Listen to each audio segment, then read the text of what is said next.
Magpugay muna tayo. Mauna ka na. Mauna ka na muna eh. Alam ko lamang nandito ka, hindi ako sumipot dito sa programang to. Hindi ako umalis ka. Kaya ko naman ito ah. Hindi, ibig ko sabihin, the show must go on. Ayun pala, daldal ka ng daldal. Tira. Teka, nandito dito, tira. Susuntok kita. Excuse us, please, excuse us. Pasensya na ho kayo, lumalabas tuloy na nagiging kuwan ako eh. Society girl ako eh. Pagkarap ko ito, nawawala lahat eh. Patik ka. Hindi ko kinikilabutan, magpupugay muna ako. Magandang gabi po sa inyo, mga kaibigan. Napakalaking karangalan po na ako'y maanyayahan dito sa programang Dolphys Tribute to Pugo. O, magpugay ka na. Baka ko may sasabihin ka, baka gusto mong ubusin ng lahat eh. Sige na, magandang po sa inyo lahat. Para kay Pugo po ito, hindi para kay Patsy. Kung sa kanya lang. Napakamatandang umilis itong babaeng to. Paano bang, hindi ba nakapasin tuwing kausap kita, naiinis ako? Hindi umalis ka! Hindi, tingnan mo, hindi mo ginagamit ang ulo mo eh. Yan ba namang edad mong yan, magsusuot ka ng damit na ganyan, nakalabas ang bulaid mo? Tingnan mo nga, lahat ng bilbil ng katawan mo nakalabas. Masama sa tao yung inggitera. Hindi ako nainggit. Ba't di ka nagsuot ng ganito? Mind your own business. Bago ako umalis, sinabi ni Kuling, Ampaling, that's my husband, Kuling. Ampaling, love, sabi nakakahiya. Pagpunta mo doon, magmaganda ka para ang tao ang focus nasa iyo. Siguro. Palibasa, wala kang Kuling. Siguro, lasing si Kuling, kaya ano sinabi sa'yo yun. Ha? Lasing siguro si Kuling. Ikaw, ha? Huwag kang tuturo-turo, hindi mo malamon, ha? Ay, sino man nagsasabi, ano ngayon?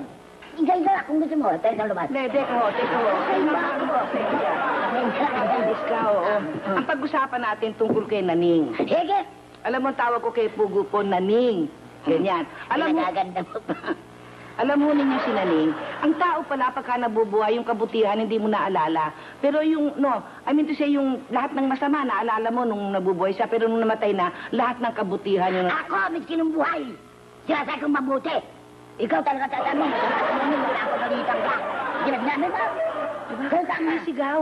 Paano ka? Hindi, mga ano naman, tuwing magkakamali ako sa maysan, kinagagalitan ako. Ngayon ko na-realize, yung palang pagkagalit ni Naning sa ikabubuti ko rin, natututo ako. Hindi mo naman tanda mo yan, ngayon mo lamang nalahat yun. Ang mentality mo, it's different from my mentality. Salita ka ng edad, hindi ka ba matanda? Ay, hindi ka namin bata ako. Hindi ka namin bata ako. I'm only 33. Remember? Huwag na ang gagawin ng sakwa. Kayo naman ba alam pasensya, nakainom na naman eh.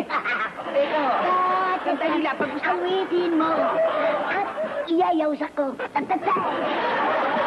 Tuloy. Panginoong Kundus, bakit ba nakasama ako dito? Ang dami namang mga artista dyan eh. Mark, ito na dito. Eka muna, oh. Pero maganda ako dito. Oy. Doon na. Answers when you hold it on. Sige, ano ngayon, anak? Ano? Ikukwento ko sa'yo yung buhay ni Naning. Ikukwento ko sa'yo. Alam niyo mga kaibigan, kaya ako nalamang may sakit si Naning. Isang minsan po, dumating yan, ako nauna sa studio eh. Dumating yan, pipilay-pilay. Ang sabi ko, Naning, natibo ka ba sa silang? Kasi ho, meron lupa si Naning, malaki ho ang pag-aari niya dyan sa silang eh. Oh? Kaya, ha? Ano? Yung pag-aawi. Hindi pa malaki lupa ni Naning. Yeah! It's great to the boy. Eh, ikaw, masama ang isip mo eh, marumi eh. Ang ibig ko sabihin, lupain. Basta, ang laki unang lupain ni Nani. Sasabihin, ang laki. Okay, tuloy. Sensor eh, nakakainis eh. Saan ba ako natapos? Ewan ko sa'yo. Yung kay Nani din. Ang laki na kanyang lupain doon. Kala ko natibo. Sabi niya, alam mo, Apad, dapat doon tawag sa akin dahil pangu ako eh. Alam mo, Apad, Ika, nagka-attack ako kagabi. Sabi ko, Naning, pumasok ka sa ospital pagkatapos ng ating taping. Pumasok naman. Binisita ko siya sa ospital nung hindi pa siya na-opera. Hindi pa tapos. Binisita ko siya sa ospital nung hindi pa na-opera sapagkat malakas pa siya noon. Pero nung nabalitaan kong inopera na, ayaw ko maalalang mahina na si Naning. Gusto ko malakas siyang naalala ko. Ano po? Hanggang sa namatay siya. Nung nakaburol siya, binisita namin ni Chichay ng 4 o'clock in the morning dahil maraming tao. Hanggang sa nailibing na siya. Yan ho ang buhay ni Naning. Alam mo, Patsy, ikaw din na nagsasabi. Huwag kang iiyak. Lahat naman ng tao namamatay eh. Una-una lang yan eh. Kaya ako, after you, Patsy. After you also. Kuling, ayan na ako. Hindi ako nagkuling.